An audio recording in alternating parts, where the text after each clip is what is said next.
काल जे कीर्तन केलं होतं तेच करूया. मला वाटतं ते लक्षात आलं असेल सगळ्यांना थोडे थोडे शब्द. आपण आधी पण बऱ्याच वेळा हे कीर्तन केलेलं आहे, हे छान पण आहे. तर मी आधी म्हणेल, त्याच्यानंतर तुम्ही म्हणायचं. जेव्हा मी म्हणेल तेव्हा तुम्ही ऐकायचं, जेव्हा तुम्ही म्हणाल तेव्हा मी ऐकेल. त्याला श्रवणम कीर्तनम पद्धती म्हणतात.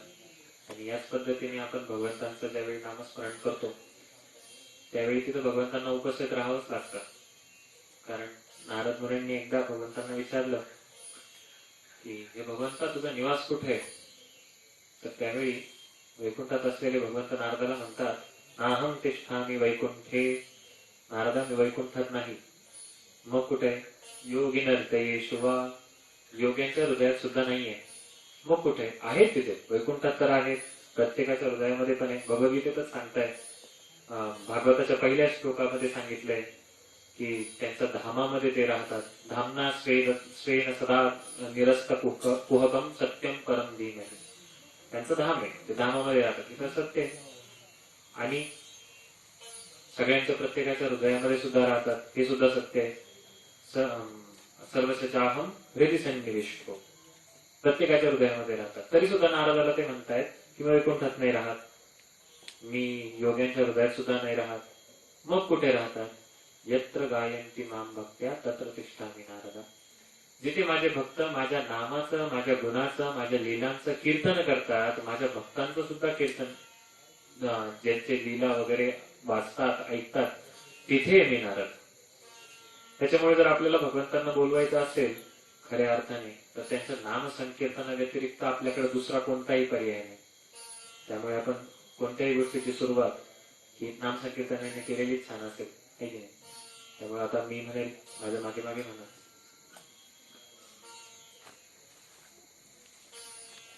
जय राधा माधव कुंज विहारी.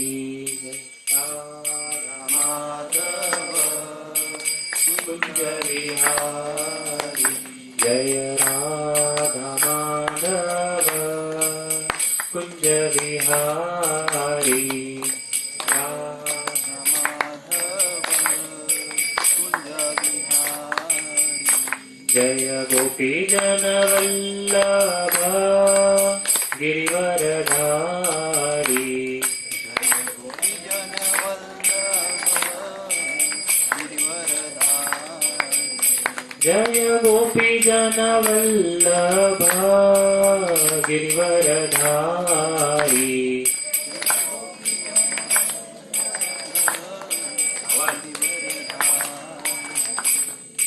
यशोदानंदन व्रज जनरंजन.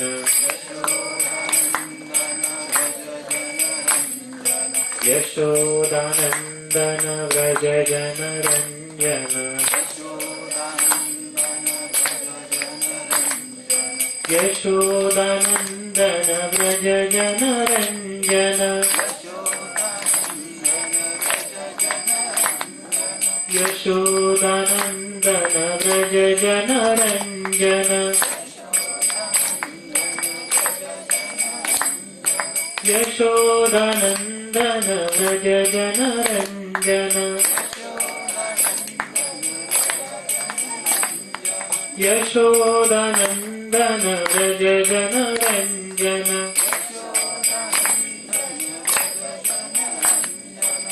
यमुना तीरावनचारी.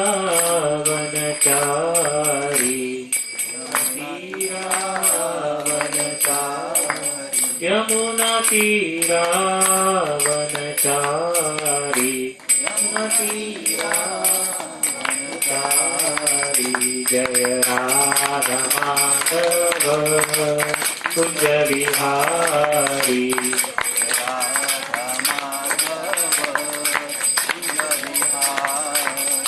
जय राधा माधव कुंज विहारी.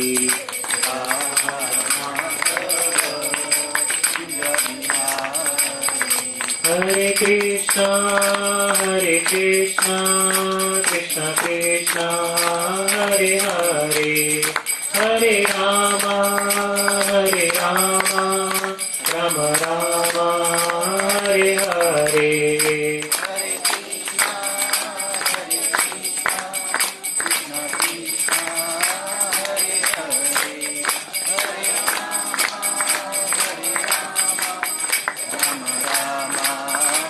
सैनिक हरे कृष्णा कृष्णा कृष्णा हरे हरे हरे राम राम राम हरे हरे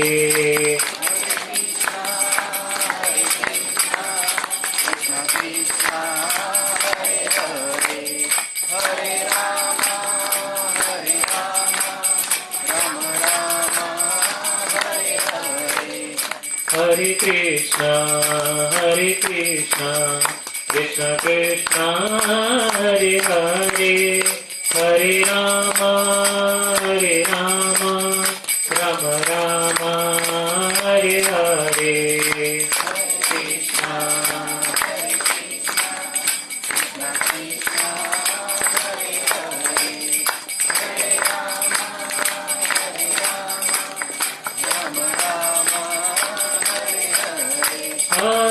कृष्णा हरे कृष्णा कृष्णा कृष्णा हरे हरे हरे राम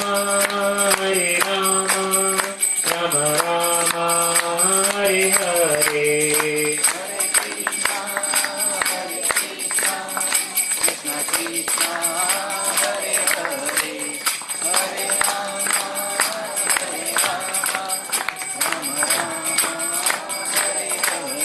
जय राधा माधव राधे माधव राधा जय राधा गोविंद राधे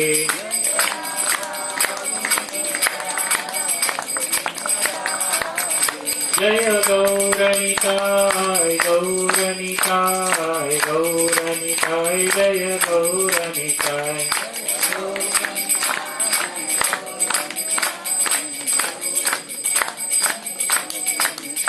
जय जय प्रभुपाद जय श्रील प्रभुपाद जय प्रभुपाद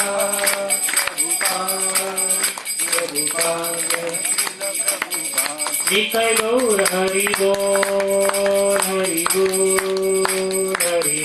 निताय गौर हरि बोल हरि बोल निताय गौर हरि बोल। श्री हरिनाम संकीर्तन की जय। स्वामी समर्थ महाराज की जय।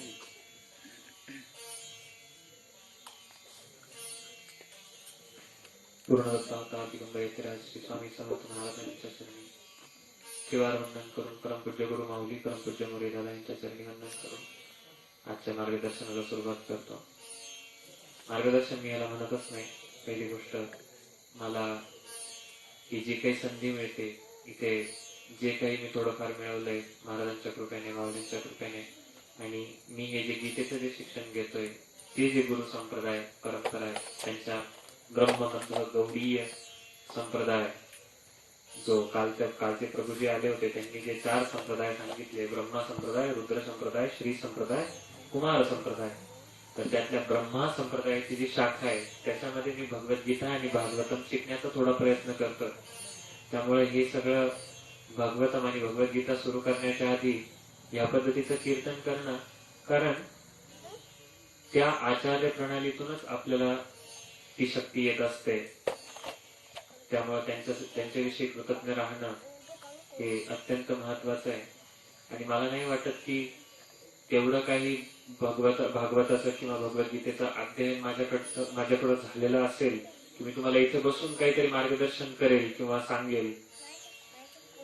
मी याला मार्गदर्शनाच्या ऐवजी किंवा प्रवचनाच्या ऐवजी चर्चा म्हणणं जास्त मला योग्य वाटतं। कारण काय इथे बसण्याचा माझा अधिकार काय आहे माहित नाही पण इथं बसवलं गेलंय याचा अर्थ आहे की भगवंतांना म्हणजे माझी शुद्धी होणं हाच याचा हेतू आहे। कारण ज्यावेळी कोणीही व्यक्ती भगवंतांचं गुणगान करतो त्यावेळी आतून बाहेरून तो शुद्ध होत असतो।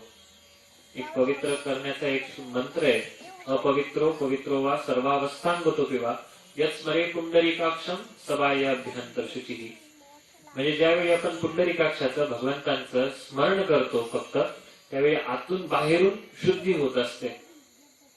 आणि केवळ ह्या शुद्धीकरणासाठीच मी इथं बसलोय तसं पाहायला गेलं तर भागवतावर किंवा गीतेवर प्रवचन द्यावं एवढी काही पात्रता नसताना सुद्धा उलट मी तुमच्या सगळ्यांचे चरणी वंदन करतो आणि नमस्कार करतो की तुम्ही मला ही संधी दिली की काहीतरी मी 1 तासभर 1.5 तास भगवंतांविषयी चर्चा करू शकेल. ज्ञानेश्वर माऊली म्हणतात, हरिपाठ कीर्ती मुखे जरी गाय पवित्रची होय देह त्याचा. हरिपाठाची कीर्ती मुखे जरी गायली, जरी तो दररोज हरिपाठ करत नसेल, जरी हरिनाम संकीर्तन करत नसेल, भगवंतांचं नामस्मरण करत नसेल, तरी नुसतं मुखाने त्या हरिपाठाची कीर्ती जरी गायली तरी त्याचा देह पवित्र होतो. आणि हीच पवित्र होण्याची संधी तुम्ही मला दिली, याच्यासाठी तुमचे खूप आभार, खूप धन्यवाद.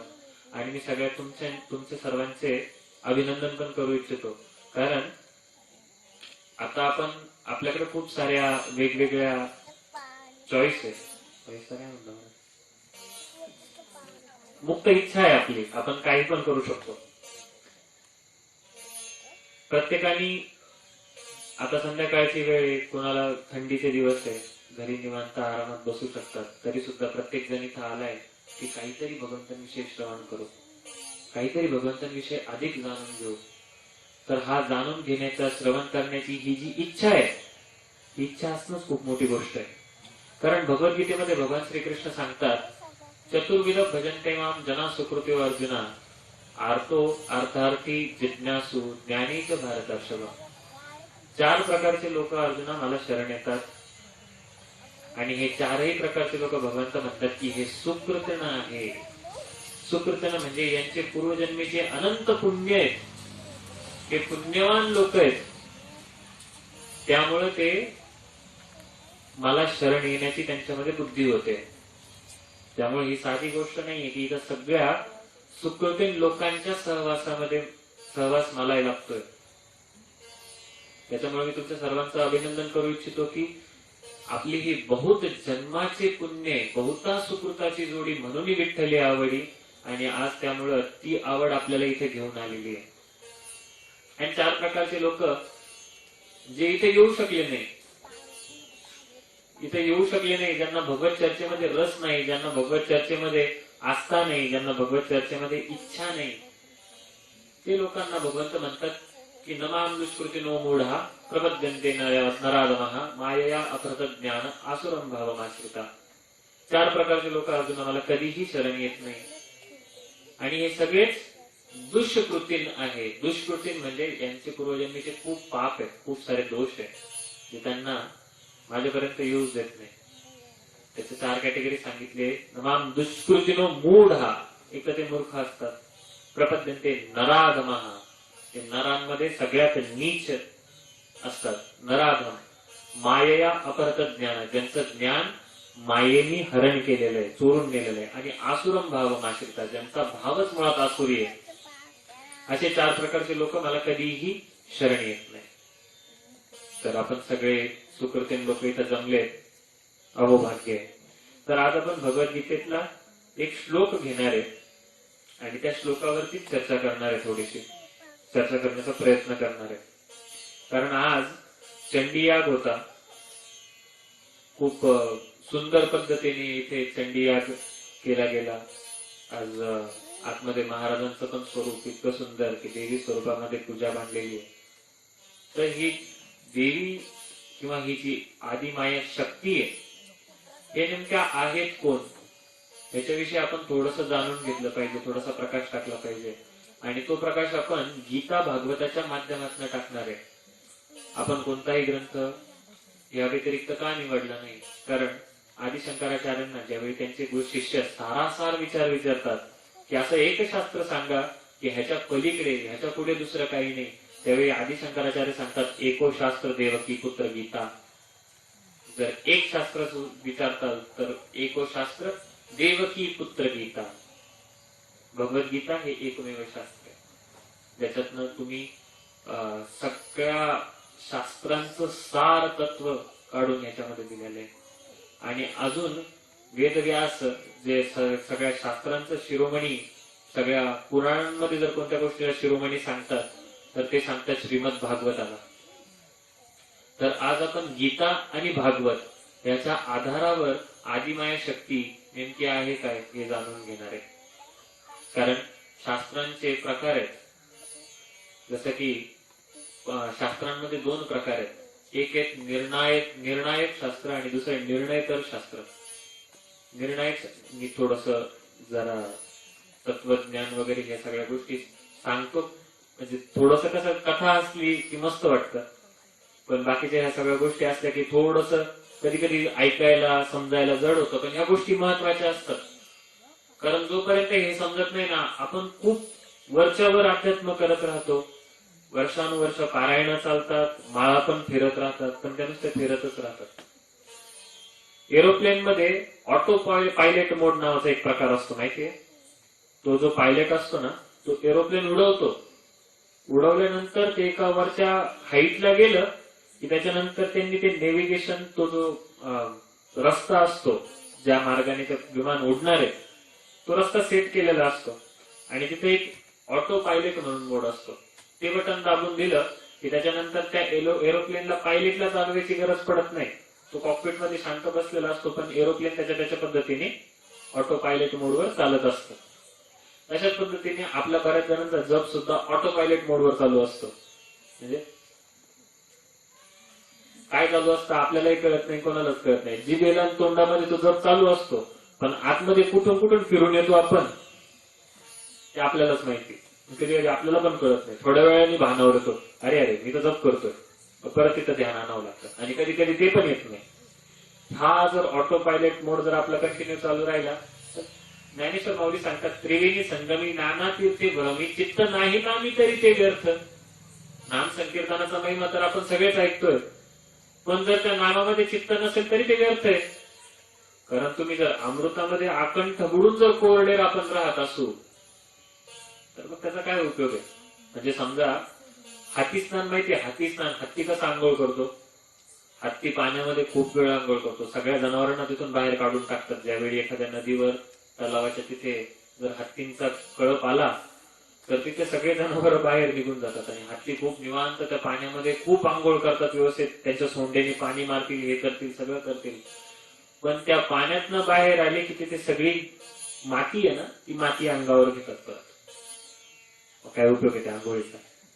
तशाच पद्धतीने आपण जप करतो, जप करताना पण त्याच्यात नसतो. ऍक्च्युली ते स्नान पण नाही, म्हणजे ते रेनकोट घालून आंघोळ केल्यासारखे आपण. कारण जप करताना मन त्याच्यात नाही, ते चित्त नाही नामी तरी ते व्यर्थ. जर ह्याचा पुरेपूर फायदा उचलायचा असेल तर थोडस शास्त्र समजणं, थोडस तत्वज्ञान जिरणं गरजेचं असतं. आणि ते कोण सांगणार? तर त्यामुळे थोडस करवट जरी असलं, थोडं बोरिंग जरी असलं तरी थोडा वेळ सहन करा. काय आठवड्यात नाही एकच दिवस थोडस बोरिंग असतं माझं, काय बाकी दिवस छान छान कथा सांगून मस्त हे होतं. तर आज आपण भगवद्गीतेत तर शास्त्रांमध्ये दोन प्रकार असतात. एक असतं निर्णायक शास्त्र आणि एक असतं निर्णयकर शास्त्र. तर निर्णयकर शास्त्रांमध्ये जे सांगितलेलं आहे, शास्त्रांमध्ये सांगितलेल्या सर्व गोष्टी पालन करणं हे अतिशय गरजेचं असतं. पण निर्णयकर शास्त्रांमध्ये सांगितलेली गोष्ट आणि निर्णायक शास्त्रामध्ये सांगितलेली गोष्ट, तर निर्णायक शास्त्रातल्या गोष्टीला जास्त वजन असतं. समजा वेदव्यासांनी 18 पुराणांची जी रचना केली त्याच्यामध्ये 6 जे पुराण आहेत ते तमोगुणी लोकांसाठी आहे. तमोगुणी लोक म्हणजे ज्यांना मांस खाण्याची इच्छा आहे, त्यांना मदिरा पिण्याची इच्छा आहे आणि ते खूप त्या गोष्टीला जोडले गेलेले आहेत, ते सोडू शकत नाही. पण मग अशा लोकांना तुम्ही शुद्ध शाकाहार या सगळ्या गोष्टी सांगायला गेल्या तर ते म्हणजे तुम्ही तुमचा धर्म तिकडच राहू दे, तिकडच तरफडा, आम्हाला सांगू नका. बरोबर आहे? हे लोक ऐकणार नाही. मग ह्या लोकांसाठी सुद्धा शास्त्र बनवलेले वेदव्यासांनी.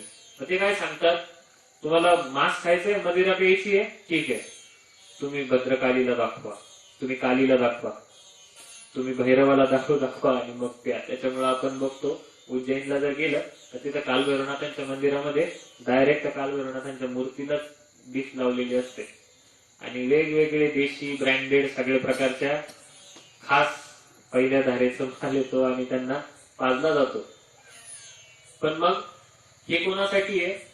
तामसी वृत्तीच्या लोकांसाठी, त्यांच्यासाठी 6 पुराण बनले. कारण ते मनोमार्गे तर नाही पिते ना, मनोमार्गे तर नाही खाते ना, काहीतरी त्यांचा उद्धार व्हावा याच्या हेतूने ते बनवलेले. पण याचा अर्थ असा नाही की ते करायला पाहिजे. ते कशासाठी बनवले? ते 6 शास्त्र, ते 6 पुराण, जेणेकरून ह्या लोकांचा उद्धार व्हावा. मग त्यांना कोणाची पूजा सांगितलेली आहे? विशेष करून देवीच्या तामसी रूपांची, उग्र रूपांची, भैरवाची, चंडीची उपासना सांगितलेली आहे. त्यांना मग ते ह्याच्यामध्ये बळी वगैरे देऊन जे आराधना केली जाते ती तामसी पूजा. मग त्याच्यावरचे जे हळूहळू ह्या लोकांचा उद्धार होतो, ज्यावेळी ते रजोगुणामध्ये येतात, त्यांना ती श्रद्धा दृढ होते की अरे कुणीतरी अशी वरती शक्ती आहे की मी ज्यांना काहीतरी मागितलं की मला मिळतंय. मग ज्यावेळी हे रजोगुणामध्ये ते लोक आल्यानंतर पुढचे 6 पुराण आलेले आहेत, त्याच्यामध्ये त्यांची श्रद्धा दृढ होते. आणि ह्या 6 पुराणांमध्ये वेगवेगळ्या प्रकारचं कर्मकांड सांगितलेलं आहे की तुम्ही ही पूजा करा, हा तोडगा करा, हे व्रतवैकल्य करा, तुम्हाला हे होईल, तुम्ही 16 सोमवारचं व्रत करा, तुमचं लग्न होईल, तुम्ही आमका तोडगा करा, तुमचं हे होईल, तुम्ही तमकं हे करा, ते होईल. रजोगुणी शास्त्र, रजोगुणी लोकांसाठी बनवलेले शास्त्र. त्याच्यावरचे 6 शास्त्र आहेत जे सत्वगुणी लोकांसाठी आहे. त्याच्यामध्ये पद्मपुराण, ब्रह्मवैवर्त पुराण इत्यादी पुराण आहेत. पण ह्या सर्व शास्त्रांचं सार शिरोमणी म्हणजे श्रीमद भागवत. भागवतापुढे दुसरं काहीही नाही. त्यामुळे भागवत स्वतःच सांगते, निम्नगानाम यथा गंगा, देवानाम अच्युतो यथा, वैष्णवानाम यथा शंभू, पुराणानाम इदम तथा. म्हणजे जसं वाहणाऱ्या गोष्टींमध्ये सगळ्यात श्रेष्ठ गंगा आहे,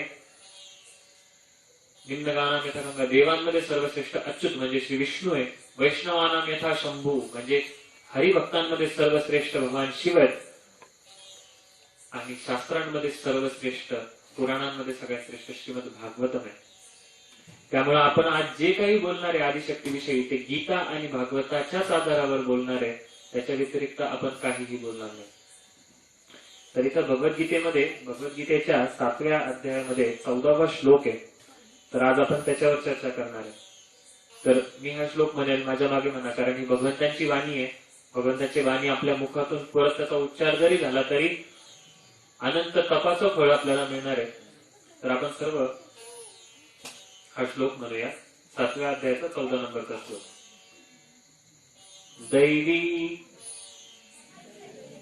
दैवी हेषा गुणमयी मम माया दुरत्यया मामेव ये प्रपद्यन्ते माया एतां तरन्ति ते दैवी हेषां गुणमयी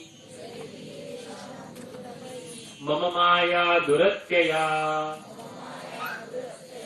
मामेव ये प्रपद्यन्ते मायामेतां तरन्ति ते. याचं ट्रान्सलेशन. 3 प्राकृतिक गुणांनी युक्त असलेली माझी दैवी मायाशक्ती ही अतिशय दुस्तर आहे, परंतु जे मला शरण आले आहे ते मायेला सहजपणे तरून पलीकडे जातात. तात्पर्य श्री भक्तिवेदांत स्वामी श्रील प्रभुपाद की जय. भगवंतांच्या असंख्य शक्ती आहेत आणि या सर्व शक्ती दिव्य आहेत. जीव हे भगवंतांच्या शक्तीचे अंश असल्यामुळे जरी दिव्य असले तरी भौतिक शक्तीशी झालेल्या संयोगाने त्यांची मूळ पराशक्ती आच्छादित झालेली असते. याप्रमाणे माया शक्तीमुळे प्रभावित झाल्यामुळे मायेच्या प्रभावातून पार पडणे सहसा शक्य होत नाही. पूर्वीच सांगितल्याप्रमाणे परा आणि अपरा प्रकृतीचा उगम भगवंतांपासून झाल्यामुळे या दोन्ही प्रकृती नित्य आहेत. जीव म्हणजे भगवंतांची शाश्वत पराप्रकृती आहे, परंतु भौतिक प्रकृतीच्या संयोगामुळे विकार उत्पन्न झाल्याने त्यांचा मोहही शाश्वत असतो. म्हणून बद्ध जीवाला नित्यबद्ध असे म्हटले जाते. भौतिक प्रकृतीच्या इतिहासात जीव कोणत्या विशिष्ट काळी बद्ध झाला हे कोणीही जाणू शकत नाही. म्हणून अपरा प्रकृती जरी कनिष्ठ असली तरी अपरा प्रकृतीच्या तावडीतून जीवाची सुटका होणे अत्यंत कठीण आहे. कारण भौतिक शक्तीचे नियंत्रण भगवंतांच्या इच्छेनुसार होत असल्यामुळे जीव हा भगवंतांच्या इच्छाशक्तीवर वर्चस्व प्राप्त करू शकत नाही. कनिष्ठ अपरा प्रकृतीला या श्लोकामध्ये दिव्य असे म्हणण्यात आले आहे, कारण तिचा संबंध भगवंतांशी असतो आणि तिचे कार्यही भगवंतांच्या दिव्य इच्छेनुसार होते. अपरा प्रकृती जरी कनिष्ठ असली तरी तिचे नियंत्रण दैवी इच्छेमुळे होत असल्या कारणाने सृष्टीच्या उत्पत्ती आणि प्रलयाचे कार्य ती अत्यंत आश्चर्यकारकरित्या करते. वेदांमध्ये याला पुढील प्रमाणे पुष्टी देण्यात आली आहे. मायां तु प्रकृतीं विद्यान मायिनं तु महेश्वरम. माया जरी मिथ्या आणि अनित्य असली तरी तिचे सूत्रधार हे परम नियंत्रक पुरुषोत्तम भगवान महेश्वर आहेत. गुण शब्दाचा आणखी एक अर्थ दोर असा होतो. यावरून जाणले पाहिजे की बद्धजीव हा मायारूपी दोरखंडाने जखडून बांधला गेला आहे. हात आणि पाय बांधण्यात आलेला मनुष्य स्वतःहून स्वतःला मोकळा करू शकत नाही. त्याला सुटण्यासाठी बंधमुक्त मनुष्याचे सहाय्य घेणे जरुरीचे असते. एक बद्धजीव दुसऱ्या बद्धजीवाची सुटका करू शकत नसल्यामुळे सुटका करणारा मनुष्य मुक्त असणे आवश्यक आहे. म्हणून केवळ भगवान श्रीकृष्ण किंवा त्यांचे प्रामाणिक प्रतिनिधी आध्यात्मिक गुरुच बद्ध जीवाची मुक्तता करू शकतात. अशा श्रेष्ठ सहाय्यकाच्या अभावी मायेच्या बंधनातून मुक्त होऊ शकत नाही.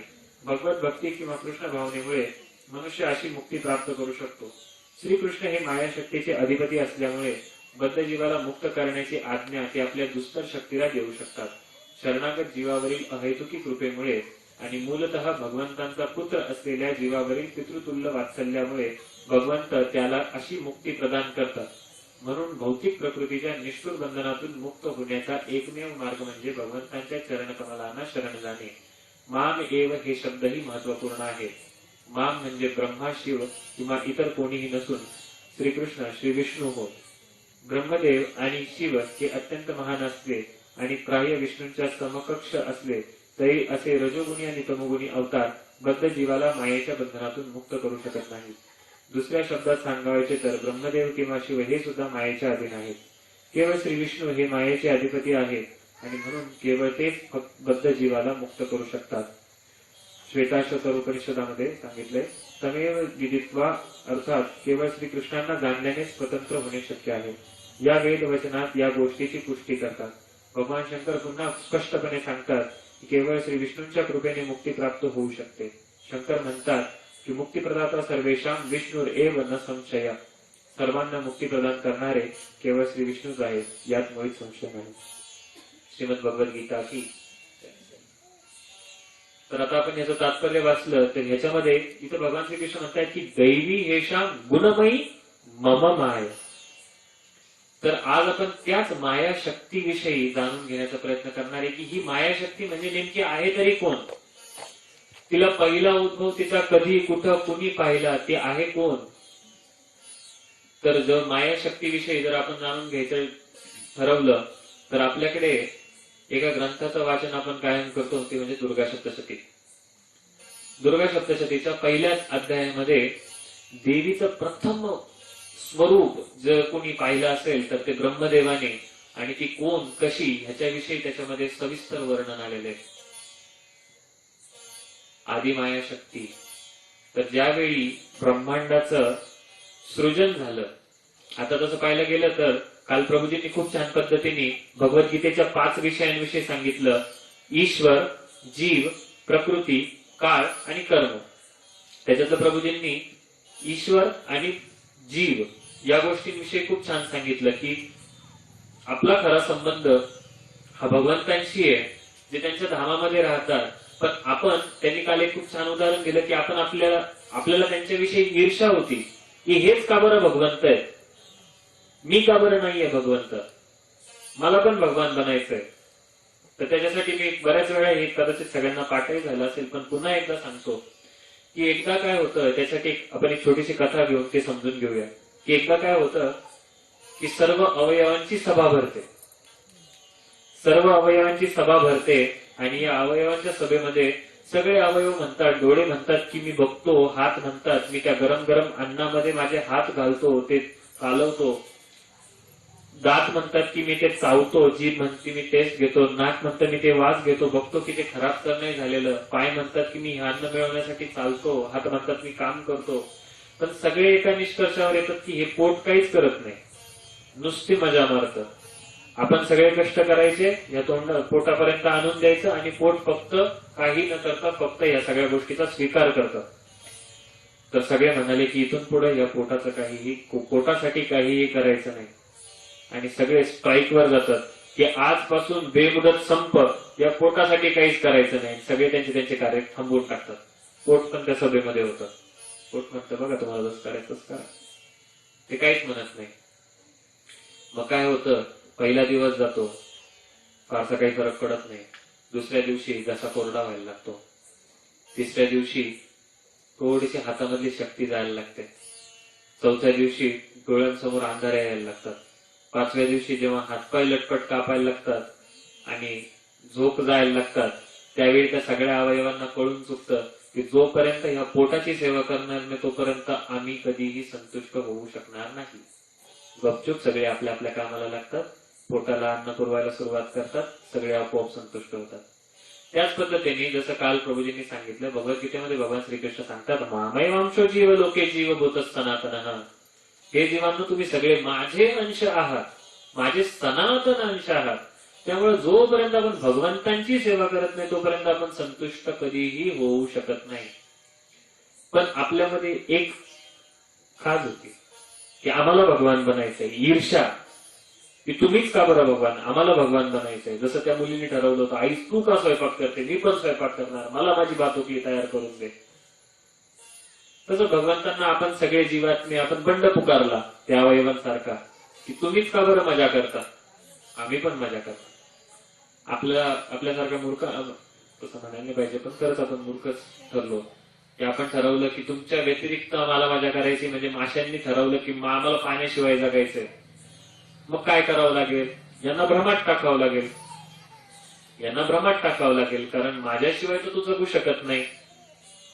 जसं की केस आहे, जोपर्यंत डोक्यावर आहे तोपर्यंतच त्याची वाढ आहे आणि तोपर्यंत शोभा सुद्धा आहे.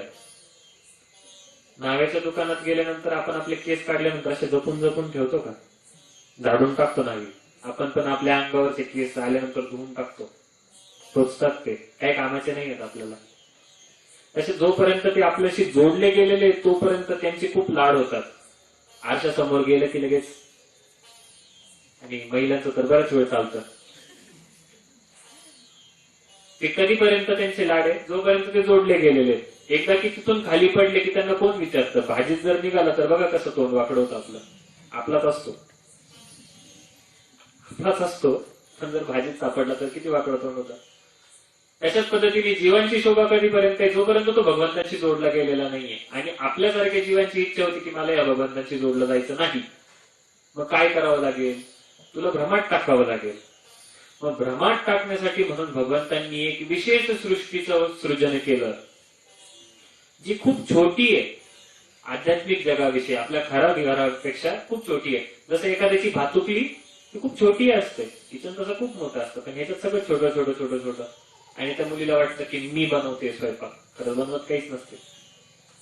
तशी भगवंतांनी आपल्याला एक अशी रचना करून दिली की ह्याच्यामध्ये आपण भ्रमात पडतो आणि आपल्याला असं वाटायला लागतं की हा हा मी मजा करतोय, मी मालक आहे, मी सगळ्या गोष्टी करतोय, मी भोगतोय. पण आपण हे विसरून जातो की भोक्तारम यज्ञ तपसाम सर्व लोकमहेश्वरम. जो सगळ्या गोष्टींचा भोगता, तो परम भोगता फक्त भगवान श्रीकृष्ण आहे, भगवान विष्णू आहे. आणि त्यांच्याशी दगा करून आपण आलो. मग आपण ज्यावेळी तिथं भगवंतांची सेवा करत असतो, भगवत धामामध्ये, वैकुंठामध्ये, गोलोक वृंदावनमध्ये, त्यावेळी भगवंतांची अंतरंग शक्ती आपल्याला गाईड करत असते. जसं की राधा, लक्ष्मी, सीतादेवी, ती कशा पद्धतीने भगवंतांची सेवा करायची आहे त्याच्यासाठी त्या गाईड करत असतात.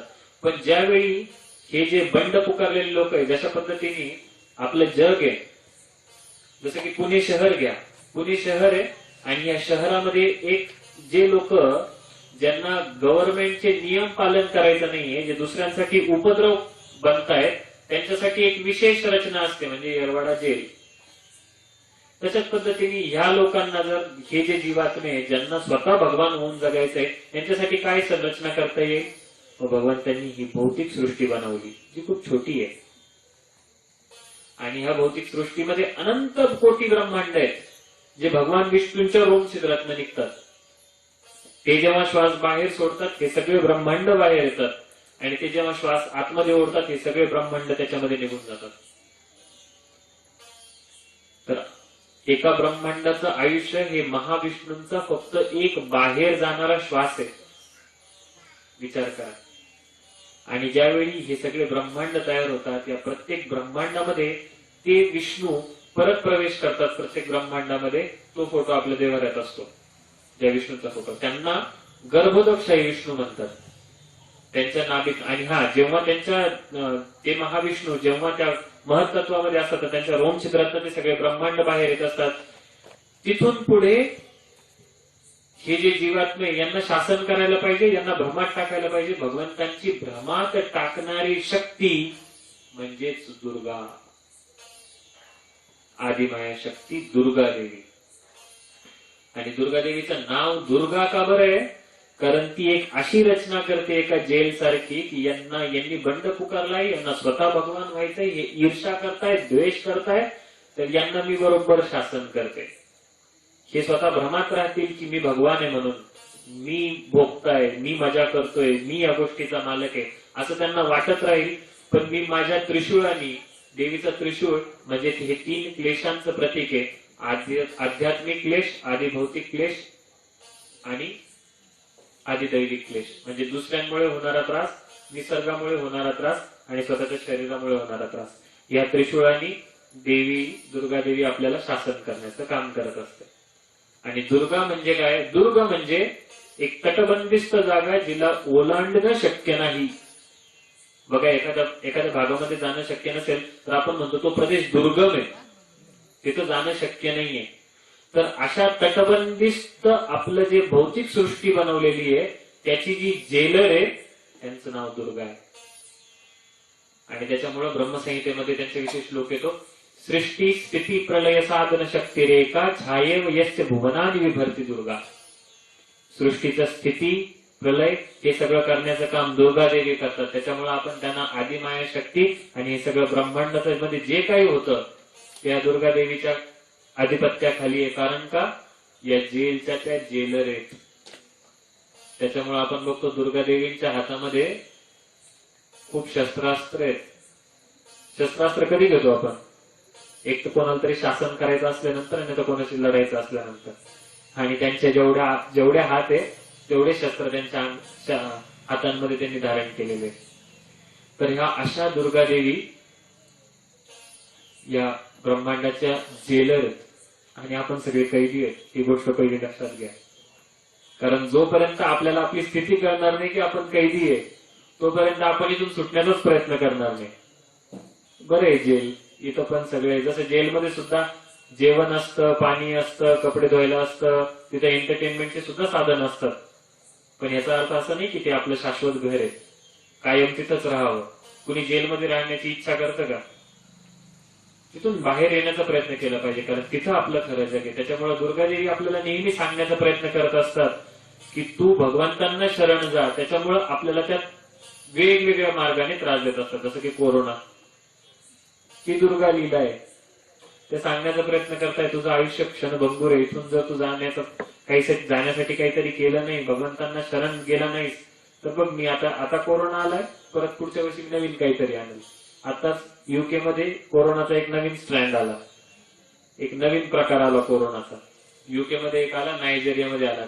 त्याची लागण पटकन होते आणि जास्त लोकांना होते. त्याच्यामुळे युके मध्ये 1 महिन्यासाठी लॉकडाऊन केलेलं आहे, परत पूर्ण कम्प्लीट. दुर्गादेवी हे आणतच आणणार, त्याच्यानंतर विश्वयुद्ध आणणार, काही ना काहीतरी आणणार, हे सतत चालू राहतं. आणि ते जर नसेल येत तर तुम्ही म्हातारे होणारी इच्छा नसताना, तुम्हाला मरावं लागणार इच्छा नसताना, ते आपल्या हातात नाही. वेगवेगळ्या आजारपणांना बळी पडावं लागणार. त्यामुळे जोपर्यंत आपण भगवंतांना शरणागती करत नाही तोपर्यंत गोष्टी अवघड असतात. आणि ह्या दुर्गादेवी कशा पद्धतीने कार्य करतात हे आपण बघून घेऊया. यांचा पहिला उद्भव जर कोणी बघितला असेल ब्रह्मांडामध्ये, ज्यावेळी त्या ब्रह्मांड, अनंत कोटी ब्रह्मांड बाहेर आल्यानंतर त्याच्यात जे विष्णू येतात त्यांच्या नाभीतनं कमळ येतं, ते कमळ उमलतं आणि त्याच्यामध्ये ब्रह्मदेवाचा जन्म होतो. ब्रह्मदेवाचा जन्म झाल्यानंतर भागवतामध्ये आणि गुरुचरित्रामध्ये सुद्धा दिलेलं आहे की ते भांबवल्यासारखे 4 दिशांना बघतात की मी कुठे आहे आणि मी कोण आहे. त्यांना चतुर्मुख येतात आणि आल्यानंतर त्यांच्या हृदयामध्ये तेने ब्रह्मरधा आदी कवये, त्यांच्या हृदयामध्ये भगवान श्रीकृष्ण त्यांचं नाम प्रकट करतात आणि त्यांना तपश्चर्या करायला लावतात. तपश्चर्या केल्यानंतर त्यांच्यामध्ये ती ॲबिलिटी येते आणि ते त्या कमळातनं डोकून भगवान विष्णूंचं दर्शन करू शकतात. दर्शन केल्यानंतर ते म्हणतात की मी कोण आहे, मला नाव द्या आणि मला काम द्या. त्यावेळी ते सांगतात की तू चतुर्मुखी ब्रह्मा आहेस आणि तुला या सृष्टीचं सृजन करायचंय. तर म्हणे कसं करू, मला माझ्यामध्ये ज्ञान नाहीये. त्यावेळी भगवंतांनी त्यांच्या हृदयामध्ये वेद प्रकट केले. वेद म्हणजे भगवंतांचं शुद्ध ज्ञान, आणि त्यांना सृष्टी रचायला सांगितली. पण हे सगळं चालू असताना एक दिवस काय झालं की भगवान विष्णू हे योग निद्रेमध्ये असताना त्यांनी त्यांच्या कानामध्ये हात टाकला आणि कानातला जो थोडासा मळ आहे तो त्या गर्भोदकात टाकला. ते जे ब्रह्मांड आहे ते अर्ध पाण्याने भरलेलं आहे, त्याला गर्भोदक म्हणतात. त्याच्यामध्ये पडल्यानंतर भगवंतांचे प्रत्येक गोष्ट दिव्य आहे. तर त्या मळातनं 2 असुर उत्पन्न झाले, मधु आणि कैटभ. हे जगातले पहिले असुर. आता हे तयार झाल्यानंतर असुरी प्रवृत्ती, ते लगेच त्यांना भूक लागली, काहीतरी खायचंय. काय दिसतंय त्यांना दिसलं कमळावरती बसलेला ब्रह्मा. ते जसे पळाले ते ब्रह्मदेवाला खायला. ब्रह्मदेवानी पाहिलं की 2 महा अकराळ विकराळ राक्षस माझ्याकडे येत आहेत मला खाण्यासाठी. काय करू मी, काय करू. त्यांना खूप टेन्शन आलं. टेन्शन आल्यानंतर ते म्हणाले भगवान विष्णू ज्यांच्यापासून माझा जन्म झाला, माझी आई तर झोपलेली आहे, कोणाची स्तुती करू, कोणाकडे हाक मारू की जे मला वाचवेल.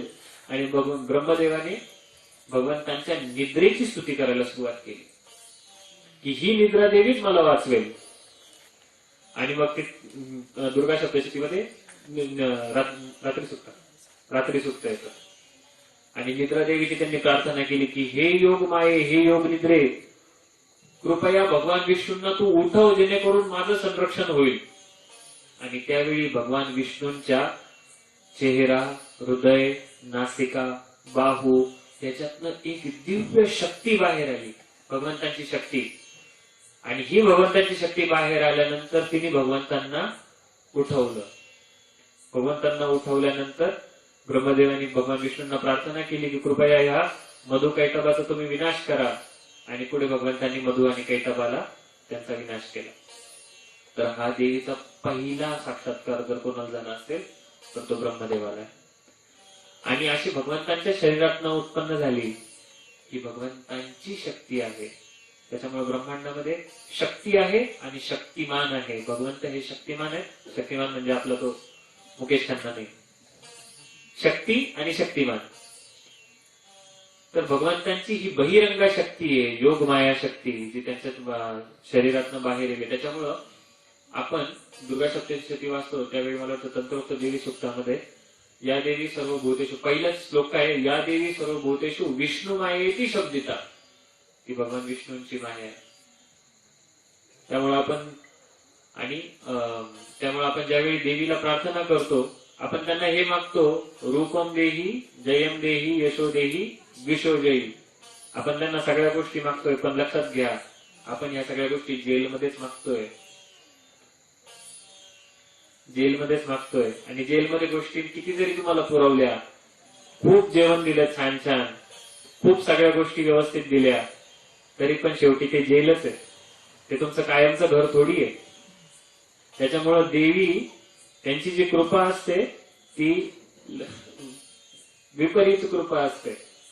म्हणजे त्या तुम्हाला खूप सारं देतात आणि एक वेळी काढून पण घेतात, कारण ते दाखवतात की इथं कायम राहू नको, भगवंतांना शरण जा, भगवंतांना शरण जा, हा त्यांचा इशारा असतो नेहमी. आणि या देवीला समजून घेण्याची तीव्र इच्छा, भगवंतांच्या मायाशक्तीला समजून घेण्याची तीव्र इच्छा होती. मार्कंडेय नावाचे जे ऋषी होते ज्यांनी दुर्गा सप्तशती लिहिलेली आहे, त्या मार्कंडेय ऋषींना या देवीचं स्वरूप जाणून घ्यायचं होतं की ह्या नेमक्या कोण आहेत, काय आहे भगवंतांची दिव्य शक्ती. त्याच्यामुळे त्यांनी खूप तप केलं, हजारो वर्ष तप केलं. हजारो वर्ष तप केल्यानंतर भगवान विष्णू त्यांना प्रसन्न झाले, त्यांच्या समोर येऊन उभे राहिले आणि त्यांनी विचारलं मार्कंडेय ऋषींना की हे मार्कंडेय ऋषी तुम्हाला काय हवंय. तर त्यावेळी मार्कंडेय ऋषीने त्यांची इच्छा प्रकट केली की हे भगवंता, तुझी जी योग माया शक्ती, तुझी जी दिव्य शक्ती आहे ती काय आहे, ती कशी आहे, कृपया मला त्याचे झलक द्या, मला ती समजून घ्यायची आहे. तर भगवान विष्णू म्हणाले तुला मायाला समजून घ्यायचंय. हो. तथास्तु. तथास्तु म्हणल्या 2012 जर पिक्चर कोणी पाहिलं असेल, सगळीकडनं सुनामी सारख्या मोठमोठ्या लाटा आल्या. भगवान विष्णू तिथून अदृश्य झाले. मोठमोठ्या लाटा आल्या आणि जिथे ते मार्कंडेय ऋषी बसलेले होते त्यांना त्याच्यात बुडवून टाकलं.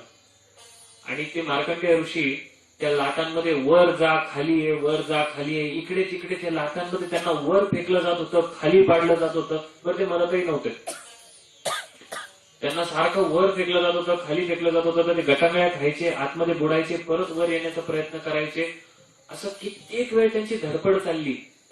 आणि असं करता करता त्या पाण्याच्या अथांग सागरामध्ये ते स्वतः तरंगत होते, इकडे तिकडे फेकले जात होते, त्यांचे अतिशय हाल होत होते. अशी हजारो वर्ष निघून गेली. विचार करा, हजारो वर्ष जर तुम्ही समुद्रामध्ये सापडले ना, तुम्ही बुडताय फक्त तिथं कसे तरी तडफडताय, काय परिस्थिती होईल एखाद्याची.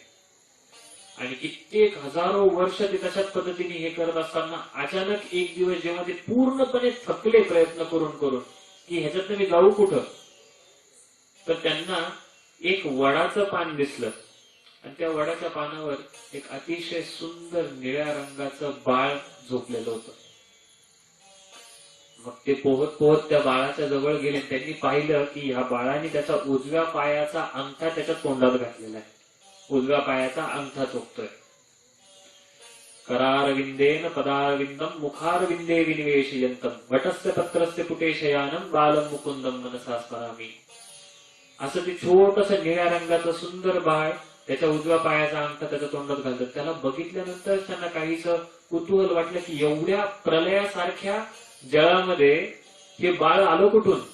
म्हणून थोडीशी कुतूहल म्हणून ते तिथे त्याच्या जवळ गेले आणि जवळ जाऊन त्यांना बघण्याचा प्रयत्न केला. तर त्या बाळाने जसा श्वास घेतला, श्वास घेतल्यानंतर अख्खेच्या अख्खे मार्कंडेय ऋषी त्या श्वासातनं त्याच्या नाकातनं त्याच्या शरीरामध्ये निघून गेले. आणि शरीरामध्ये गेल्यानंतर त्या बाळाच्या शरीरामध्ये अनंत ब्रह्मांड त्यांना दिसले. कित्येक पृथ्वी, कित्येक सूर्य, कित्येक रवी चंद्र तारे त्यांना दिसले. अनंत सप्त पाताळ दिसतं त्यांना, भूमंडल दिसतं त्यांना, स्वर्गलोक दिसतं त्यांना, ब्रह्मलोक दिसलं. आणि असे अनंत ब्रह्मांड त्याच्या शरीरामध्ये त्या मार्कंडेय ऋषींनी आतमध्ये जाऊन बघितले. आणि ज्यावेळी त्यांनी परत श्वास बाहेर सोडला, हे परत बाहेर आले. आणि बाहेर आल्यानंतर त्या बाळाने त्यांच्याकडे बघून एकदम गोड हसलं. तानुलं ते बाळ किती छोटस. आणि ते एकदम सुंदर त्यांनी स्माईल दिली. आणि स्माईल दिल्यानंतरच यांचा इतक्या हजारो वर्षांचा जो त्रास होता त्यांना त्या पाण्यामध्ये गटांगळ्या खाऊन, लाटा खाऊन, तो संपूर्ण त्रास, सगळ्या गोष्टी एका क्षणामध्ये नाहीशा होऊन गेल्या. आणि ते त्या बाळाच्या स्वरूपामध्ये शांत झाले. आणि शांत झाल्यानंतर ज्यावेळी त्यांनी ते अचानक सगळं पाणी गायब झालं, सगळं गायब झालं. मार्कंडेय ऋषी तिथेच बसलेले होते जिथे ते तपश्चर्या करत होते. भगवान विष्णू अजूनही त्यांच्या समोरच उभे होते. आणि हे जे काही हजारो वर्षांची जी गोष्ट घडली ही एका सेकंदात घडली होती.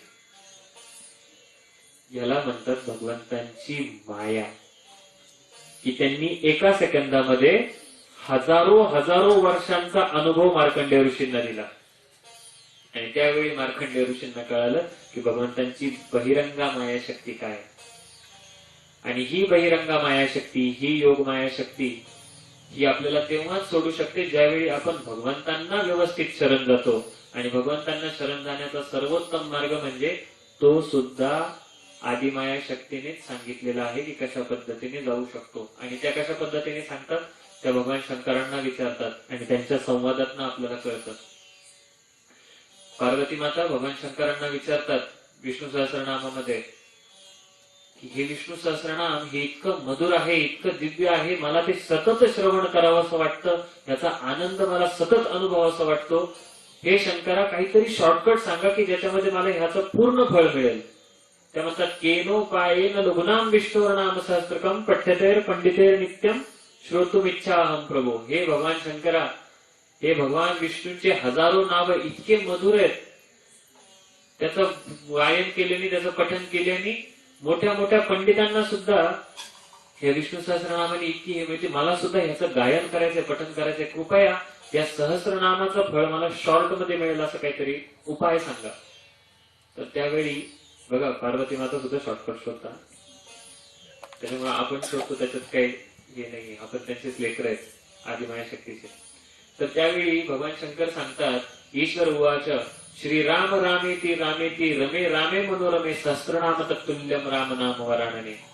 हे पार्वती, जर तू मनोरमे भगवंतांच्या नामाचं संकीर्तन केलं आणि त्यातल्या त्यात विशेष करून राम नामाचं जर मनपूर्वक गायन केलं, स्मरण केलं, उच्चारण केलं, तर तुला भगवान विष्णूंच्या हजारो नावाचं फळ फक्त एका राम नामानेच मिळून जाईल. आणि त्याच्यामुळे भगवान शंकर सांगतात की, ज्ञानेश्वर माऊली सांगतात की भगवान शंकर हे निरंतर राम नामाच्या समाधीमध्ये अकंठ बुडालेले असतात. हरी हरी हरी मंत्र हा शिवाचा, म्हणती जे वाचा तया मोक्ष. रामकृष्ण वाचा भाव हा जीवाचा, आत्मा तो शिवाचा राम जप. सतत भगवान शंकर शतकोटीचे बीज वाचे उच्चारी, रघुकुळ टिळक रामदासा अंतरी. निरंतर जे शतकोटीचं बीज भगवान शंकर उच्चारण करताय आणि जी समाधी करताय, त्याच्यामध्ये समाधीस्थ झालेले ते समाधीचं जे मूळ आहे तो राम जपे. रामकृष्ण वाचा भाव हा जीवाचा, आत्मा तो शिवाचा राम जप.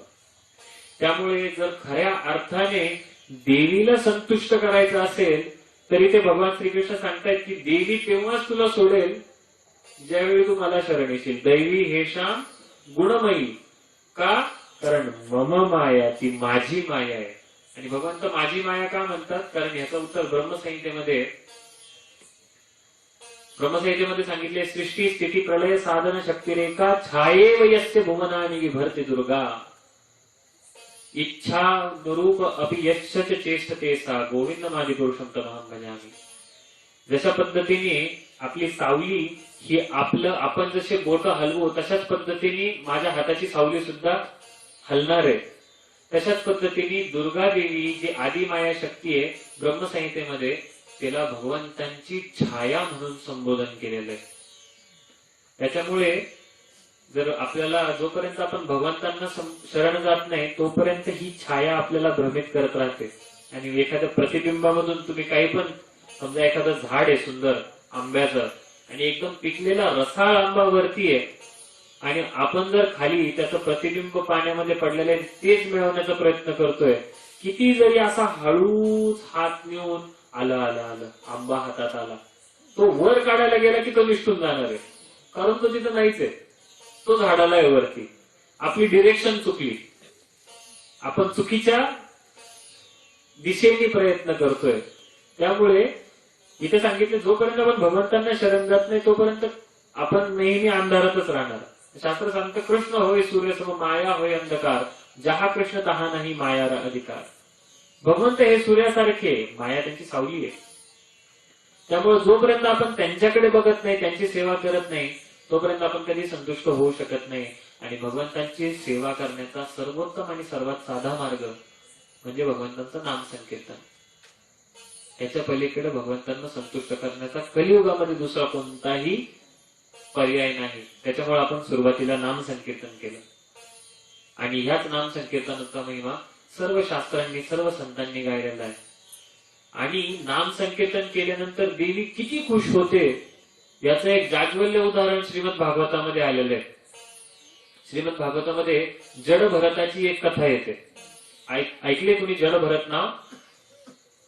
ज्या राजाच्या नावावरून आपल्या भारतवर्षाला भारतवर्ष नाव आहे, तो भरत सम्राट चक्रवर्ती ज्यावेळी म्हातारा झाल्यानंतर त्यांनी म्हातारा पण नाही, एकच थोडं वय झाल्यानंतर जेव्हा त्यांची मुलं त्यांच्या व्यवस्थित हाताशी आले, एका योग्य समयी त्यांनी सगळ्या गोष्टीचं त्यांच्या मुलांचं स्वाधीन करून ते जंगलामध्ये निघून गेले आणि भगवत भक्ती करायला लागले.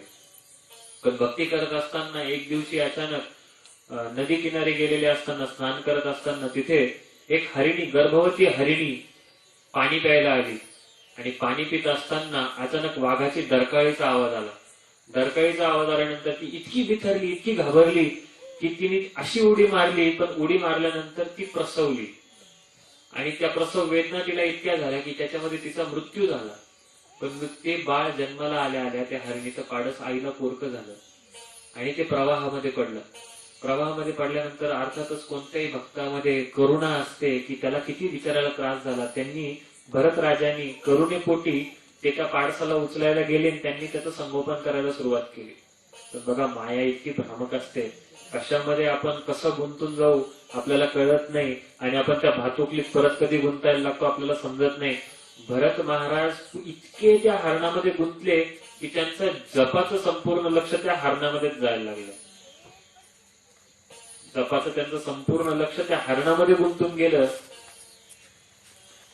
आणि ते हळूहळू त्या हरणाला इतके आसक्त झाले की त्यांचे ते जप करायचे ते भगवंतांचा, पण त्याचं लक्ष असायचं संपूर्ण त्या हरणामध्ये. आणि एक दिवस काय झालं, संध्याकाळची वेळ झाली, ते हरिण काही सापडेना. त्या हरिण सापडत नसल्यामुळं हे अक्षरशः रडायला लागले की ते माझं हरिण कुठं गेलं, माझं हरिण कुठं गेलं. आणि मोठमोठ्याने रडत मशाल घेऊन त्या हरणाला शोधत शोधत त्या जंगलामध्ये फिरत असताना अचानक त्यांचा पाय घसरला, ते दरीमध्ये पडले. आणि दरीमध्ये पडल्यानंतर त्यांचं स्मरण कोणाचं करत होते, हरणाचं. आणि भगवद्गीतेमध्ये भगवान श्रीकृष्ण सांगतात की अंतकालेचे मामेव स्मरण मुक्त्वा कलेवरम. ज्यावेळी शेवटच्या क्षणी आपण ज्या गोष्टीचं स्मरण करत असतो त्या गोष्टीलाच आपण प्राप्त होणार आणि पुढचा जन्म त्यांना हरणाचा घ्यावा लागेल. हे ऐकल्यानंतर मला मध्ये एक घटना आठवते की मी पुण्याला माझ्या एका मित्रासोबत गेलो होतो. तुम्हाला म्हणाला की अरे असं आहेत आमच्या आत्या त्यांच्या घरी आपल्याला जाऊन यायचंय. आम्ही कुठेतरी गेलो होतो तर म्हणलं की ठीक आहे चला. आम्ही तिकडे गेलो, घरी जाऊन यायचं म्हणजे दारावर जाऊन यायचं असं म्हणलं. मग मी गेस केलं की कोणाची तरी डेथ झालेली त्यांच्या घरी, कोणीतरी वारलं असेल, त्यामुळे आपण जाऊया. तर गेल्यानंतर त्यांच्या घरामध्ये जसं कोणी गेल्यानंतर वातावरण असतं तशाच पद्धतीने त्यांच्या आत्या बसलेल्या, तोंड वगैरे सोडून आल्यानंतर त्याच्या गळ्यात वगैरे पडून रडल्या. मी पण पाहिलं. आता एखाद्याच्या घरी असं दारावर गेल्यानंतर फारसं आपल्याला काही बोलायला सुचत नाही की काय नेमकं बोलावं, ते पण अनोळखी व्यक्ती जर असेल तर. आणि तिथे बसलो, त्यांच्या सगळ्या गोष्टी चालू होत्या आणि ते सांगत होते अरे आता असं खेळत होता म्हणे इथे अमकं तमकं, आणि अचानक कसं काय त्याला हे झालं वगैरे. मग मला वाटलं की अरे बापरे कोणीतरी छोटं घरातलं मूल गेलेलं आहे की काय. आणि खूप हे करून म्हणायला लागले. नंतर मग त्या म्हणाले की असा खेळत होता ब्रह्मांड, तसा खेळत होता ब्रह्मांड. म्हटलं अरे बापरे मुलाचं नाव त्यांनी ब्रह्मांड ठेवलंय. मला हे वाटलं, कौतुक वाटलं. पण मग ते सगळं झाल्यानंतर ज्यावेळी ते सगळं झालं ना आम्ही तिथून निघालो, मग म्हणाले काय रे किती खूप छोटा होता का तो मुलगा, कितवीला होता.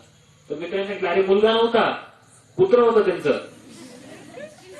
म्हणलं अरे बापरे. म्हणे जे कुत्रच मेलं तर एवढा शोक करत होते. हो म्हणे त्यांचा खूप जीव होता म्हणे त्या कुत्र्यामध्ये. तर त्यांची कुत्री पण आहे, तिचं नाव सौंदर्य आणि कुत्र्याचं नाव ब्रह्मांड. बरं आहे ब्रह्मांड. आता हे जर अशा पद्धतीने शोक करत होते आणि जर यदा कदाचित असं होऊ नये, पण जर कधी मृत्यू आला तर हे कोणत्या ब्रह्मांडात विलीन होणार आहे आपल्याला कल्पना यायची. त्या बिचाऱ्या भरत महाराजांना त्या हरणाच्या स्मरणापायी त्यांना हरणाचा देह पत्करावा लागला. नंतर अंतकालेच्या मामेव स्मरण मुक्त्वा कलेवर. भगवंत म्हणतात की जर तू माझं स्मरण करून जर तुझा देह त्याग केला तर तू मला प्राप्त होतोस. ही आयुष्यातली संसिद्धी आहे, सगळ्यात मोठी सिद्धी आहे की आपण अंतसमयी भगवंतांना स्मरण करणं. पण ज्या गोष्टीमध्ये सर्वात जास्त आसक्ती असते तीच गोष्ट आठवते. आणि या भरत महाराजांनी आयुष्यभर भक्ती केली होती, पण शेवटच्या क्षणी त्यांचं आसक्ती त्या हरणामध्ये झाली. त्या हरणाचं स्मरण करायला लागले आणि स्मरण केल्यानंतर त्यांना पुढचा जन्म हरणाचा मिळाला. पण भगवंत असतात त्यांचं त्यांच्या भक्तांवर खूप प्रेम असतं. तेषां सततयुक्तानां भजतां प्रीतिपूर्वकं ददामि बुद्धियोगं तत्. मी अशा व्यक्तीला बुद्धी देतो आणि हरणाच्या योनीमध्ये जाऊन सुद्धा त्यांची मागच्या जन्मीची सगळी स्मृती तशीच होती. त्यांनी तो हरणाचा देह परत त्या ठिकाणी गेले जिथं तपश्चर्या करत होते. फक्त सुकलेला घास खाऊन त्यांनी तो त्यांचा देह लवकर संपवला. पुढचा जन्म त्यांचा एका ब्राह्मण कुळामध्ये झाला, पण त्यांना आता मागचं सगळं आठवत होतं. त्यांनी ठरवलं की इथून पुढे हुशारी काहीच दाखवायची नाही, जेणेकरून आपल्याला कोणत्याही विवाहाच्या वगैरे भानगडीतच कोणी अडकवणार नाही. आणि ते अशा पद्धतीने राहायचे. लोकांना वाटायचे ते मतिमंद आहे, म्हणून त्यांचं नाव ठेवलं होतं जड भरत. जड म्हणजे एखादा झाडासारखाच आहे, हा नुसता वाढतोय अंगानी पण बुद्धी काहीच नाही असं लोकांना वाटत होतं. पण आतून पूर्णपणे भगवत चिंतनामध्ये ते तल्लीन असायचे. आणि असे जड भरत ज्यावेळी त्याचे वडील जोपर्यंत होते तोपर्यंत त्यांना शिकवत होते. हे शिकत तर काहीच नव्हते, नुसतं त्यांचं इकडे तिकडे तंद्री लागलेली असायची. जेव्हा वडील वारले त्यांचे भाऊ म्हणाले आता ह्याला काय खायला खायला भुईला भार आहे, याला आपण बांधावरती शेताची राखण तरी करील उभा राहिला तर ऍटलिस्ट चिमण्या कावळे येऊन धान्य तरी खाणार नाही याची शरीर यष्टी पाहून. बुजगावून लावण्यापेक्षा याला उभं करू. मग त्याला उभं केलं जडभरताला. आणि जडभरत ज्यावेळी तिथं बांधावरती उभा होता आणि एक दिवस एका अमावस्येला देवीचे कट्टर भक्त होते. त्यांनी आयुष्यभर देवीची उपासना केलेली होती. दुर्गा देवीची मनापासून मनोभावे सेवा केलेली होती. त्यांची इच्छा होती की आपल्याला नरबळी द्यायचा आहे. नरबळी द्यायची इच्छा आणि आहे ते शास्त्रांमध्ये, तमोगुणी शास्त्रांमध्ये त्याचं सुद्धा हे आहे, प्रमाण आहे. आपण ज्यावेळी दुर्गा सप्तशती वाचतो ती संस्कृत वाचताना त्याच्यामध्ये एक ओवी कट केलेली आठवते तुम्हाला. त्याच्यामध्ये बळी द्यायची जी ओवी आहे ना ती कट केलेली, पण ती शास्त्रामध्ये आहे बरं का, जिथं बळी द्यायची असती, परंतु त्याचा भाग आहे. आणि त्यात त्यांनी ठरवलं की बळी द्यायची, पण कोणाची द्यायची कोणाची द्यायची. ते म्हणाले आपण ह्या जडभरताची देऊ, कारण ह्या जडभरताला तसंही काय त्याला कोणी नेलं तरी घरच्यांना काही वाईट वाटणार नाही. तसंही तो अंगाने वगैरे असा इतकं सुंदर तेजस्वी आहे, त्याची बळी दिल्यानंतर कदाचित देवी पण आपल्यावर खूप खुश होईल, खूप प्रसन्न होईल. मग सगळ्यांचं ठरलं की आता याला किडनॅप करून घ्यायचं आणि अमावस्येच्या दिवशी रात्री याची बळी द्यायची. तर त्यांचे ते अनुष्ठान चालू होतं. त्यांनी एक दिवस त्याला किडनॅप केलं, तिथून घेऊन गेले. घेऊन गेल्यानंतर त्याला छान आंघोळ घातली, त्याला नवीन लाल रंगाचे वस्त्र नेसवले, त्याला रक्तचंदनाची उटी लावली, त्याला छान जेव घातलं पंचपक्वान्न. आणि जेव घातल्यानंतर त्याच्या गळ्यामध्ये हार घातला आणि त्यांचा तो यज्ञ चालू होता. आणि यज्ञाचा तो अवधी जवळ येत होता ज्यावेळी त्यांना ती बळी द्यायची. आणि ज्यावेळी ती बळी द्यायची त्यांनी त्याला आणलं, त्याला वेदीवरती पुढे झुकवलं. आणि झुकवल्यानंतर हे जगदंबे तुझ्यासाठी हे बली आम्ही अर्पण करतो, याचा स्वीकार कर म्हणून त्यांनी जशी ती खडक उचललं. खडक उचलल्यानंतर त्या जडभरताचं डोकं कापणार होते, पण तो निरंतर भगवान विष्णूंच्या चिंतनामध्ये तल्लीन होता. अशा त्या जडभरताचं तल्लीन असलेल्या जडभरताला त्याच्यावर शस्त्र आघात करण्याचा त्यांनी प्रयत्न केल्यानंतर काली देवीच्या मूर्तीमध्ये भयानक विस्फोट झाला. विस्फोट होऊन साक्षात त्या मूर्तीतनं कालिका देवी प्रकटली आणि तिने स्वतःच्या खडगाने तिच्या स्वतःच्या भक्तांचे शिरधरा वेगळे करून टाकले, सगळ्यांचे मुंडके ओढून टाकले. की तुम्ही एका हरिभक्ताला तुम्ही त्रासच कसा देऊ शकतात.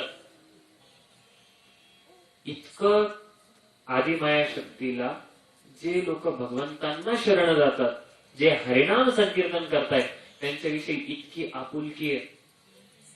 याच्यावरून आपण समजू शकतो की आपल्याला जर देवीकडे जर काही मागायचं असेल तर देही मे सौभाग्यम आरोग्यम, देही मे परमं सुखम, रूपम देही, जयम देही, यशो देही, द्विषो जयी. आपण सगळं भौतिक गोष्टी मागतोय. रावणाकडे नव्हत्या का या सगळ्या गोष्टी? हिरण्यकशिपूकडे नव्हत्या का सगळ्या गोष्टी? हिरण्यकशिपू इतका समृद्ध होता, इतका संपन्न होता की त्याच्या घरामध्ये झाडू मारायला वायुदेव, त्याच्या स्वयंपाक करायला अग्निदेव, त्याच्या दरवाजाला राखण इंद्रदेव. विचार करा, जर सगळे देवी देवता याला राखण होते, याच्या घरी चाकरी करत होते, विष्णू म्हणायची सुद्धा चोरी होती, त्याचं काही राहिलं? रावणाने सुद्धा भगवंतांना सोडून भगवंतांची ही शक्ती भोगण्याचा प्रयत्न केला होता की मला भोगायची ही भगवंतांची शक्ती. तसंच आपण इच्छा करतोय, शक्ती म्हणजे सीता मातेचं मला भोग घ्यायचा आहे. काय झालं? त्याचं नष्ट होऊन गेलं. त्या उलट ज्यावेळी हनुमानासारखे भक्त हे भगवंतांना आणि त्यांच्या शक्तीला एकत्र आणण्याचा प्रयत्न करतात. आज आपले गावोगावीमध्ये मारुती मंदिर आहे, त्यांची कीर्ती आपण गातो. तर अशा पद्धतीने आपल्याकडे जे काही धनसंपत्ती आहे, जी काही संपदा आहे, आणि आपलं हे शरीर सुद्धा, याचे काय आपण मालक आहे का? ईशावास्यमिदं सर्वं यत्किंचित् जगत्याम जगत तेन त्यक्तेन भुंजिता. हे सगळं जे चराचर सृष्टीमध्ये जे काही आहे ते फक्त भगवंताच्या मालकीचे. भगवद्गीतेमध्ये ते सगळं भगवंत म्हणतात सुद्धा, अहम सर्वस्य प्रभुः मत्तम सर्वं प्रवर्तते इति मत्वा भजन्ते मां बुधभाव समन्विता. सगळ्या गोष्टी माझ्यापासून येतात, मी सगळ्याचा मालक आहे, तू नाहीये. त्यामुळे प्रत्येक जीवाचं हे कर्तव्य आहे की ही जी शक्ती आहे आपल्यामध्ये, ही जर आपण भगवंतांच्या सेवेमध्ये लावली तरच त्याचं काहीतरी सार्थक आहे. तर ती शक्ती पण खुश होते आणि शक्तिमान पण खुश होतो, आणि हे दोघं खुश झाले की आपण आपोआप खुश होतो. यस्मिन तुष्टे जगत तुष्टी. जसं झाडाच्या मुळाला पाणी घातलं की त्याचे सगळे पानं फुलं त्याच्या सगळ्या फांट्या आपोआप संतुष्ट होतात. प्रत्येक फांटीला प्रत्येक पानाला सेपरेटली पाणी घालायची गरज नसते. तशाच पद्धतीने जर आपण भगवंतांची भक्ती करण्याचा प्रयत्न केला, हरिनाम संकीर्तन करण्याचा प्रयत्न केला, तर आपले सगळे इंद्रिय आणि आपण सगळे संपूर्ण संतुष्ट होऊ शकतो. आणि याचा अजून एक देवी कशी संतुष्ट होते याचं अजून एक उदाहरण शास्त्रांमध्ये येतं. एक चंडीदास नावाचा एक खूप मोठा देवी भक्त होता आणि त्याचा सख्खा भाऊ होता, तो खूप मोठा विष्णू भक्त होता. आणि हा देवी भक्त खूप समृद्ध होता, खूप ऐश्वर्यशाली होता, त्याच्याकडे खूप पैसे होते. त्यांनी एक खूप छान बाग फुलवलेली, त्या बागेमध्ये खूप फुलं होते, त्या फुलांनी तो देवीची आराधना करायचा दररोज. आणि एक दिवस त्या बागेमध्ये त्यांनी एक खूप सुंदर वेगळंच फुल तिथे झाड लावलं होतं, त्याला खूप छान फुल आलं होतं. आणि ज्यावेळी त्यांनी ते सगळे फुलं वगैरे हे केले, त्यांनी देवीला ते वाहिल्यानंतर एक दिवशी त्याला देवी प्रसन्न झाली. देवीने साक्षात येऊन दर्शन दिलं आणि देवीने दर्शन दिल्यानंतर ते म्हणाले की मी तुझ्यावर आज खूप प्रसन्न आहे, म्हणे माग तुला काय मागायचं. तर ह्याला पण खूप आनंद झाला की मी आयुष्यभर ज्या देवीची पूजा करतोय ती देवी साक्षात माझ्या समोर उभी आहे, तर मी तिला काय मागू काय नाही असं झालं. पण तो 2 मिनिटं विचार करायला लागला, आज असं स्पेशल मी काय केलं की मला देवी प्रसन्न झाली. दररोज तर मी तेच करतोय जे आज केलं, आज असं स्पेशल काय झालं की देवी साक्षात माझ्या समोर येऊन उभी राहिली आहे. तर त्यांनी देवीला प्रश्न विचारला की काय करू, असं काय झालं की तू मला प्रसन्न झालीये. तर त्यावेळी देवीने सांगितलं की तू मला विष्णू प्रसाद व्हायलाय. विष्णू प्रसाद व्हायला म्हणजे तू भगवान विष्णूंना अर्पण केलेलं फुल मला वाहिलं. म्हणे नाही, मी तर तोडून आणले आणि तेच फुलं तुला वाहिले. म्हणे तुला ज्या गोष्टी तुला माहितीये तेवढ्याच माहितीये, मला त्याच्या पलीकडच्या सुद्धा माहितीये. ज्यावेळी तुझ्या त्या बागेमध्ये फुल आलेलं होतं, ते फुल इतकं सुंदर होतं दिसायला आणि इतकं सुवासिक होतं, तुझा जो सक्का भाऊ आहे, जो परम विष्णू भक्त आहे, त्याने त्या फुलाकडे बघितलं आणि त्याला ते फुल इतकं आवडलं. आणि भक्ताचा स्वभाव असतो की ही जर सुंदर गोष्ट येते, ही माझ्या भगवंतांना किती छान अर्पण केली तर किती छान होईल. आणि त्यांनी मनोमन चिंतन केलं की हे भगवान विष्णू, ती माझ्या भावाची बाग आहे, तिथं जाऊन मी फुल तोडण्यात बरोबर नाही, पण मनोमन मी हे फुल तुम्हाला अर्पण करतो, कृपया याचा स्वीकार करा. आणि भगवंत असे की पत्रम पुष्पम फलम तोयम यो मे भक्त्या प्रणयच्छति तदहम भक्त्युपरथ अश्नामी प्रयतात्मन. जो भक्तिभाव पूर्ण अंतकरणाने एक पान, एक फूल, एक फळ किंवा थोडं पाणी जरी वाहतो तरी पण ते मी पूर्णपणे स्वीकार करतो. भगवंताने ते फुल स्वीकार केलं होतं आणि ते स्वीकार केलेलं फुल ते प्रसाद झालं आता. आणि ते प्रसाद पुष्प ज्यावेळी त्या चंडीदासाने भगवतीला वाहिलं त्यावेळी त्या खुश झाल्या. तर ह्या कथेवरून आपण समजू शकतो पुढे चंडीदास त्याला कळून चुकलं की जर खऱ्या अर्थाने देवीलाही प्रसन्न करायचं असेल तर हरिनाम संकीर्तनाशिवाय पर्याय नाही. त्यामुळे तुकाराम महाराज म्हणतात, नाम घेता उठा उठी होय संसाराची तुटी, हरिनामा परते साधन नाही जे तू अनित करीसी काही, हाकारुनी सांगे तुका नाम घेता राहू नका. आणि हे नाम घेताना सुद्धा आपण ज्यावेळी हे सुरुवातीला कीर्तन केलं हरे कृष्ण, आपण फक्त एकट्या भगवंतांचं नाव घेत नाही. या हरे कृष्ण मध्ये हरा जे आहे ती म्हणजे भगवती, भगवंतांची शक्ती, आणि कृष्ण म्हणजे शक्तिमान. आपण शक्ती आणि शक्तिमान, नुसती शक्तीची काल जसं प्रभूजीने सांगितलं, ज्याला नुसती शक्ती पाहिजे तो होता रावण, त्याला फक्त सीता पाहिजे होती. आणि ज्याला नुसते भगवंत पाहिजे ती होती शूर्पणखा. आपल्याला दोन्ही पाहिजे आणि दोन्ही ज्यावेळी असतील तर ह्या मंत्राच्या माध्यमातून तेच साध्य होतं. हर म्हणजे भगवंतांची शक्ती, आणि आपण हरे कृष्ण महामंत्राचं ज्यावेळी कीर्तन करतो त्यावेळी आपण त्यांना विनवणी करतो की हे भगवंता कृपया, हे भगवती, हे आदिमाया शक्ती, हे राधाराणी, कृपया मला भगवंतांच्या सेवेमध्ये संलग्न करा. त्यामुळे आपण हे कीर्तन केलं. आणि हेच कीर्तन मी का बरं करून घेतलं, कारण कलिसंतरण नावाच्या उपनिषदामध्ये हा मंत्र येतो आणि ह्या मंत्राबद्दल लिहिलेलं आहे की इति षोडशकम नाम कलिकल्मशनाशनम नातः परतरूपाय सर्व वेदेषु दृश्यते. हा जो 16 शब्दांचा मंत्र आहे हा कलियुगातला आपल्या हृदयातलं सर्व कल्मश नष्ट करणार आहे. नातः म्हणजे नाही, परतरो म्हणजे याच्यापेक्षा श्रेष्ठ, उपाय म्हणजे उपाय, सर्व वेदेषु दृश्यते, पूर्ण वेदांमध्ये ह्याच्यापेक्षा श्रेष्ठ उपाय आहे. अजून वर पुढे जाऊन बोलायचं झालं तर आपण दररोज आपल्या दिवसभराच्या पारायण कालावधीमध्ये ज्या काही चुका होत असतील त्याचं क्षालन कसं करतो, विष्णू सहस्रनाम पठन करून. पार्वती मातांनी जो प्रश्न विचारला होता, शंकरांनी सांगितलं होतं की राम रामेती रामेती रमे रामे मनोरमे सहस्रनाम तत्तुल्यम रामनाम वरणे. एक रामनाम घेतलं तर विष्णूच्या 1000 नावांचं पठण केल्याचं फळ मिळतं. म्हणजे एक विष्णू सहस्रनामाचं फळ एका रामनामाने मिळतं बरं का. एका रामनामाने एक विष्णू सहस्रनामाचं फळ मिळतं. आणि शास्त्र असं सांगतं की एका कृष्ण नामामध्ये 3 रामनामाचं फळ मिळतं. 3 रामनामाचं फळ मिळतं. मग हा जो मंत्र आहे, हरे कृष्ण कृष्ण कृष्ण हरे हरे हरे राम राम राम हरे हरे. 4 वेळा राम आलं म्हणजे 4 विष्णू सहस्रनाम. आणि हे एक कृष्ण नाम म्हणजे 3 राम नाम. हे 4 म्हणजे 4 3 12 म्हणजे 12 आणि 4 16 विष्णू सहस्रनाम आपण एका मंत्रामध्ये घेतो. एका मंत्रामध्ये. त्याच्यामुळे जर आपल्याकडं आयुष्य कमी आहे, वेळ कमी आहे, सगळ्या गोष्टी कमी आहे, तर आपण भारवाही नाही बनलं पाहिजे, आपण सारग्राही बनलं पाहिजे. सारासार विचार करायला पाहिजे. त्यामुळे ह्याचं कीर्तन केलं. आणि जर ज्याला भगवंतांची शरणागती करायची असेल, आज महाराज स्पेशल भगवती स्वरूपामध्ये त्यांच्याकडे भक्तीचं दान मागून घेऊ शकतो. आणि ह्या नाम संकीर्तनावर आपण स्थिर होऊ शकतो. कारण आपण इतके भाग्यवान आहे, आपले गुरु साक्षात कोण आहे?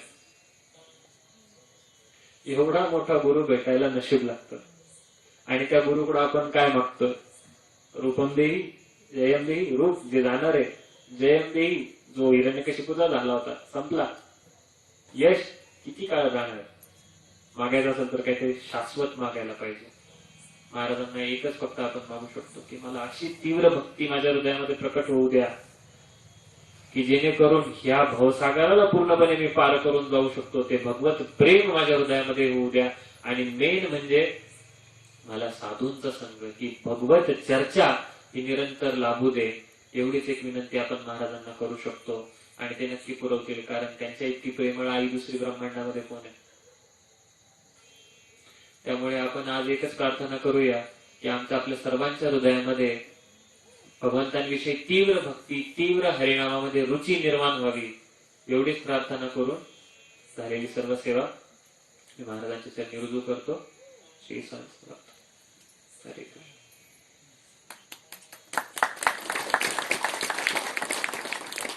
जरा जास्त फिलॉसॉफिकल हे होतं, थोडस कदाचित थोडं बोर झाला असेल. नेक्स्ट टाइम आपण जरा कथा जास्त घेऊ.